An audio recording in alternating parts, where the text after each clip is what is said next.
Hey guys, it's Kevin again. This is my review for The Leftovers, Season 1, Episode 4, a slight, BJ and the AC. Basically, BJ stands for Baby Jesus, and the AC stands for the Antichrist. And this episode was amazing. I thought this episode was amazing. I absolutely love this episode.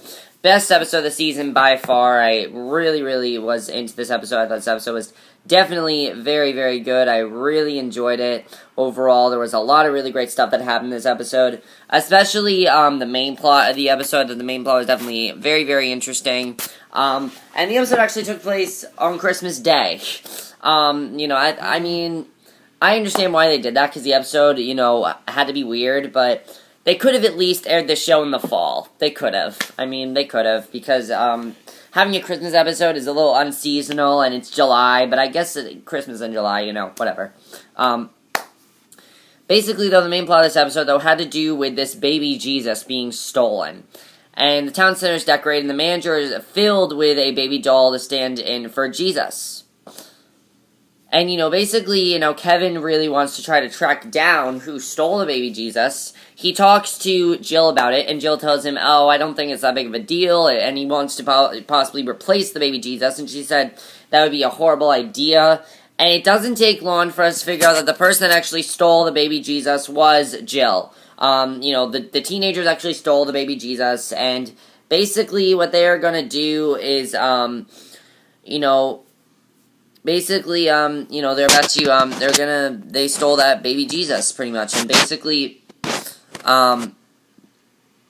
local authority, basically, he decorates the house, Kevin decorates the house in, preparing to take on the GR at the town dance, assuring they will be in attendance by requesting they do not show up, and he plans to place all trespassers under arrest, because he doesn't know who stole baby Jesus, and he has to try to figure this out.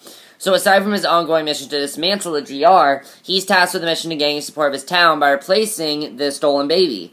And local authorities and the mayor all agree that making a big deal out of it is ridiculous. Purchasing a new baby will be easier than finding the lost one.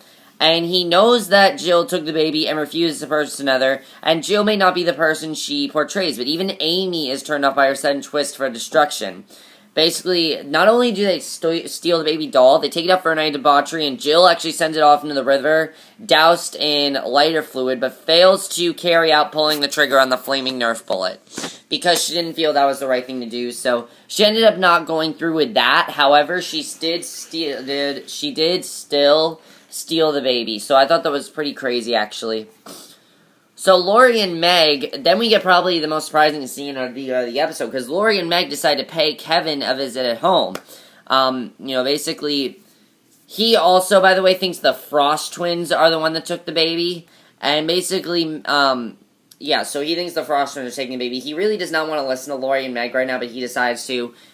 Meg begins reading a letter written by Laurie to explain the reasoning behind her decision to file for divorce. And, basically, we get a huge reveal here, a really good reveal. Basically, we find out that Tommy is actually not his son. That Tom is not his son.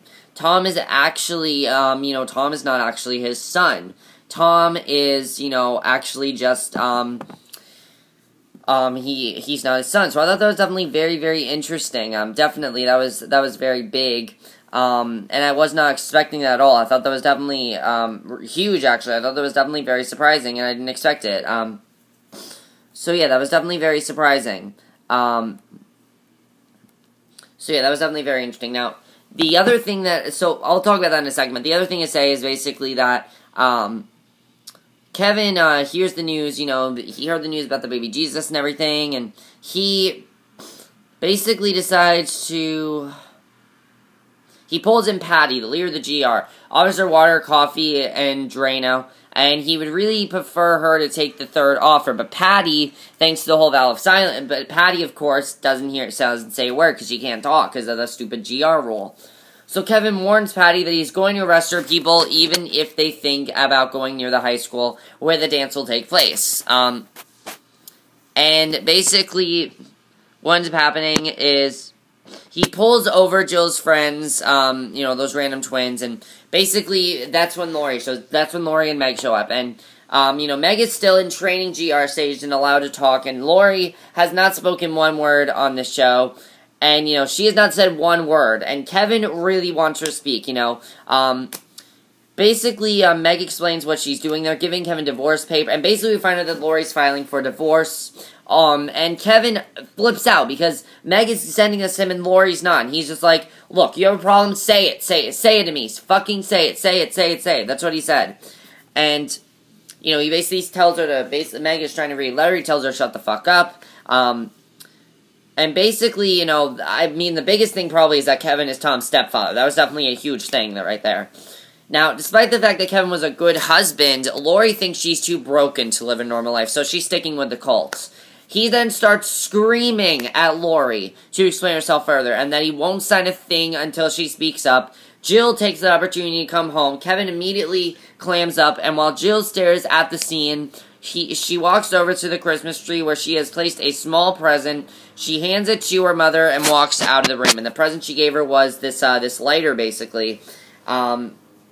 And I thought that was a huge scene because Kevin and Laurie, it is not good with them now, and I definitely think Kevin has to get Laurie to speak. I feel like he is going to be the only one to get her to speak. She has to speak eventually. So this cigarette lighter, by the way, is engraved with a message that says, "Don't forget me," and it's very sad. But the GR members unfortunately can't keep personal items since they don't believe in family. So Meg promises she won't tell anyone if Laurie keeps it, but Laurie decides to drop the lighter down a sewer, and she looks like she's about to burst into tears. So basically, the other big thing that we find out is Kevin actually, there's a bigger thing that we find out a little bit later, which I'll get to.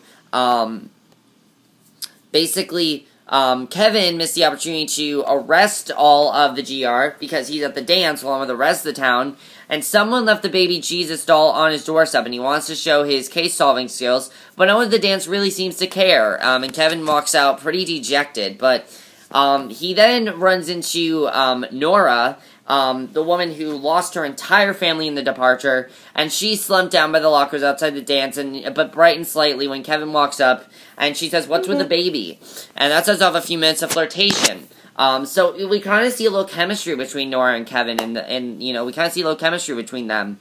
And she says, "That's because you're much older than I am," and basically, I don't know, there's a little chemistry between them. I don't know what's going to happen, but we're definitely going to see what happens here. And Nora says she just learned that before he disappeared, her husband Doug cheated on her, which, as we know, Matt did tell her last week, and Kevin offers that tidbit that once he cheated on his wife, he doesn't elaborate, and one more mystery piles up. And outside the dance, Kevin notices the GR members have indeed assembled to ruin everyone's evening, but 5 yards off school property, so he can't technically arrest them. He doesn't seem to care, though, because he orders his team to arrest everyone in sight, and as it's their word against the cops about who was trespassing where. Unfortunately, that means he misses all the GR people breaking into houses. We get probably the biggest, the biggest surprise of the episode, I thought this was definitely very surprising, is that basically, the GR is actually, the ones that weren't at the dance. They are breaking into people's houses, stealing their family pictures, leaving the frames empty. Apparently because the GR lost faith with a sudden departure, they want everyone to be equally sad. However, I have another theory. So why would they steal? So even though they want everyone to be sad, here's my other thing that I think is going on. What if the GR is responsible for actually making this whole thing, making the whole departure and the rapture and everything occur? What if they are the ones that actually did it? What if that's what actually happened? And it's going to be interesting to see if that actually happened, because I think possibly that could have actually happened, definitely. Definitely. I'm very interested in seeing what's going to happen next, but I thought the main plot was very good in this episode. I really enjoyed the main plot, and I'm really looking forward to seeing where it's going to go. So that was Kevin's plot, and it's going to be very interesting to see where it goes. Now, the only other thing to say with Kevin is that, basically, he finally goes to the nativity scene to replace the baby, Jesus, but unfortunately Matt has already replaced it, so he's making Kevin's day pretty much worthless, and he throws it all out of the car on the side of the road because he's pretty pissed off, which anyone would be, because think about it, you have to spend your whole day finding a fucking doll and finding a baby Jesus, and then you find out that it was basically pointless, I'd be pissed off as well. I don't blame the guy that he was pointless, because I'd be pissed off as well. If I had to go around and try to find this doll for all this time, and then it turned out to be a pointless mission, then I would be pretty pissed off as well. So, yeah, that's definitely very interesting. So yeah, Kevin's plot is very interesting. I really enjoyed it. Let's go to Tom. Tom had a lot of stuff in this episode, and Tom by far the craziest stuff in the episode. I mean, just like the second episode, he had the craziest stuff. If you remember, in the second episode, 2 weeks ago, Tom and Christine have been on the run ever since the FBI started going around after Leah, their cults. And, Wayne told Tom to protect Christine, but neither of them likely, and basically, he wants to protect her. Unfortunately, though, Christine is accounted for, attacked by a half-naked man attacking Christine in Texas, trying to strangle her as he screams, "I know it's inside you, I know it's inside you." Tom then beats the guy up and then drags Christine to the hospital, and we find out that the crazy man knew something, and we get a huge reveal here. We find out that Christine is actually pregnant with Wayne's baby, and I thought that was a great twist. Basically, I thought that was definitely very interesting. So in the examiner, a very suspicious doctor takes one look at an extremely young pregnant Christine, whose stomach is bruised from being attacked, and Tom, knuckles are strapped from the interaction. The doctor puts two and two together, but it doesn't matter. Tom is forced to take off quickly as security chases him through the hospital, and he is pretty fed up with this situation. He then heads to the bus stop, clutching the smiley face flip phone that Wayne gave him a couple episodes ago, and he promised he would call when it was time for the three of them to meet up again. So he gets, the phone rings and he's out of there, but the phone rings just the bus pulls up, and it's just an automated voice rambling about the departure, and he's like, yeah, right. Because he's laughing hysterically, and basically because he's on the verge of insanity, pretty much, that's why he's laughing, because he's pretty much on the verge of insanity right now, and that's why he's laughing so much, because he's on the verge of insanity. He's like, ha ha ha ha ha ha ha. Like, think about if you were about to go insane and you were about to laugh, he's like, he's laughing, like, hysterically, just because he's on the verge of insanity right now.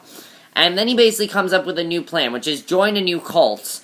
He decides to paint a bullseye on his forehead, takes off his shoes, heads back to the hospital, convincing Christine to do the same, and according to some of the other Barefoot members, it's so the creator can eventually find them. So Christine she's basically a child, and later the two are on a bus, heading to some other mysterious destination. The bus screeches to a halt, everyone falls out of their seat, and we don't know what caused the stop. She finds this soldier there that she was flirting with, another guy named Tom. It was not Tom, it was a soldier named Tom. And basically, dead bodies are spilled out across the highway, apparently falling out of a storage locker. They all have tags on them that say loved ones, and the bodies are all covered in white sheets. And Christine's not really sure what's going on, really. But basically, all that matters is while everyone else looks understandably upset at coming across bodies across the hallway, Christine looks very thrilled. She says, "Tom, they're all in white. It's just like the dream." So that means nothing. I don't know what that means or whatever that means, but we'll have to see what ends up happening next. But all I know is this episode was amazing. I love this episode. I thought this was a fantastic episode. And there's a lot of stuff I am figuring out. I am wondering. Oh, by the way, to make matters worse for Kevin, Kevin's car randomly broke down. Why is all this weird shit happening to Kevin? I really don't know what's happening to this guy or what's wrong with him, but there's weird shit happening to him, and I don't know why. Now, as far as Laurie goes, Kevin is going to meet up with Laurie eventually. I know he's going to meet up with Laurie because he's not satisfied with what Laurie said to him. She didn't even say to him. It was Meg that said to him, and he wants to meet up with her. So, I'm thinking that Kevin's going to get Laurie to talk. Now, do you guys think my theory about the GR could be true? I have this feeling kind of that the GR could be responsible for the rapture. I just have this feeling because, think about it, they're being very secretive about it, they're very upset about it, and I just feel like it makes sense, sort of. I don't know. I might be as crazy as the people in this show, but, this is a crazy show, so I really don't know. As far as Tom goes, what does Christine mean, the dream? What is this dream that she had? What's going to happen with Wayne? Well, let's see what happens there. That's going to be very interesting to see what happens. It's definitely going to be very interesting there. And as far as Jill goes, is Jill going to reconnect with her mother? I really feel like soon Jill and Laurie are going to reconnect because Laurie felt really, upset when she got that letter from Jill and she, threw it down the sewer. But Jill really cares for her mother, and maybe seeing her mother again might make her understand something. What did you think of the whole plot with Tom actually being Kevin's biological son, surrogate father. I thought that was definitely very interesting. And the other big thing, of course, is Nora and Kevin. Do you see chemistry from them? I really see a lot of chemistry from them. Am I the only one that saw it? Because I saw a lot of chemistry from them, and I don't know why. But overall, I love this episode, and now I love the show. I think the show is actually a lot better now than it was. I think the show is definitely still very good, but this episode, they really picked things up, and I really love it a lot more now. And, yeah, so that's basically it for my review. Even though this episode was Christmassy, I still loved it, because it really had nothing to do with Christmas. It did with the baby Jesus, but it wasn't like it had to be aired during Christmas. That's my review, though. Hope you guys enjoyed it, and I'll see you guys in my next video, which will be my review for either another classic mirror review or for Switch the Bird. So, I'll see you guys for that. Okay, bye.